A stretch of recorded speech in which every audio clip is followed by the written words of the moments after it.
అగ్రిగోల్డ్ భూముల వ్యవహారంలో జోగి రమేష్ కుమారుడు రాజీవ్ కు విజయవాడ ఏసీబీ కోర్టు రిమాండ్ విధించింది. రాజీవ్ తో పాటు సర్వేయర్ రమేష్ కు ఈ నెల 23 వరకు రిమాండ్ విధించింది. విజయవాడ జిల్లా జైలుకి నిందితుల్ని తరలించాలని న్యాయస్థానం ఆదేశించింది.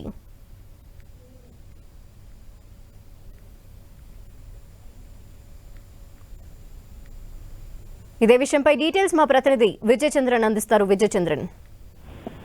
జోగి రాజీవ్ అలాగే సర్వేయర్ రమేష్ కి సంబంధించినటువంటి ఈ కేసు వ్యవహారంలో వారిద్దరికి కూడాను ఈ నెల 23వ తేదీ వరకు రిమాండ్ విధిస్తూ కోర్టు నిర్ణయం తీసుకోవడం జరిగింది. ప్రధానంగా ఇది ఉదయం నుంచి కూడాను ఒక హైడ్రామా లాగా జరిగింది. వీరి అరెస్టు, దానికి సంబంధించిన పర్యవసానం ఇవన్నీ కూడాను రాజకీయ కక్ష పూరితంగా చేసేటువంటి ఇది అరెస్ట్లే, తర్వాత ఈ కేసులు కూడాను అని చెప్పేసి ఆ ప్రాసిక్యూషన్ వీళ్ళు కోర్టులో అంటే జోగి రాజీవ్ తరఫు అడ్వకేట్లు వాదించడం జరిగింది. ప్రధానంగా చూస్తే కనుక దీనివల్ల ఈ 2 సార్లు రిజిస్ట్రేషన్ లో జరగడం వల్ల ప్రభుత్వానికి ఆదాయం వచ్చింది తప్ప ఎటువంటి ప్రభుత్వానికి నష్టం జరగలేదు. ప్రభుత్వ భూమి అలాగే ఉంది, ఏదైనా ప్రభుత్వ భూమి అయితే అని చెప్పి వాదించడం జరిగింది.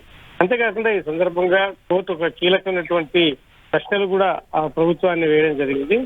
మీరు ఎందుకు మిగిలిన ముద్దాయిలను అరెస్ట్ చేయలేదు, అంటే తహసీల్దార్ని ఎందుకు అరెస్ట్ చేయలేదు, మిగిలిన ముద్దాయిలను ఎందుకు అరెస్ట్ చేయలేదు, కేవలము ఇద్దరిని మాత్రమే ఎందుకు అరెస్ట్ చేశారు, ప్రభుత్వ ఉద్యోగులు పరారీలో ఏమన్నా ఉన్నారా అని చెప్పేసి కూడా ప్రశ్నించడం జరిగింది.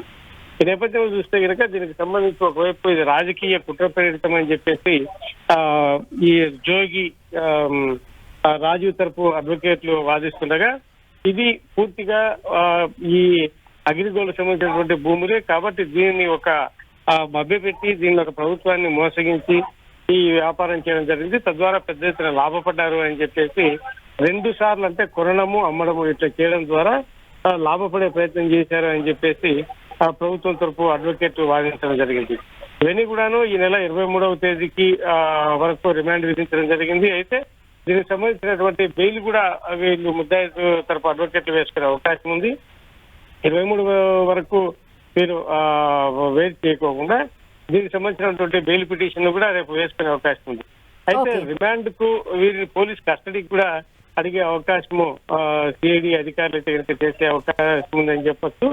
మరి పోలీస్ కస్టడీకి ఇస్తారా లేకుంటే కనుక వీరికి సంబంధించిన బెయిల్ ఇస్తారనేది మటుకు తర్వాత విచారణలో తేలే విషయం. Okay, thank you Vijay Chandran.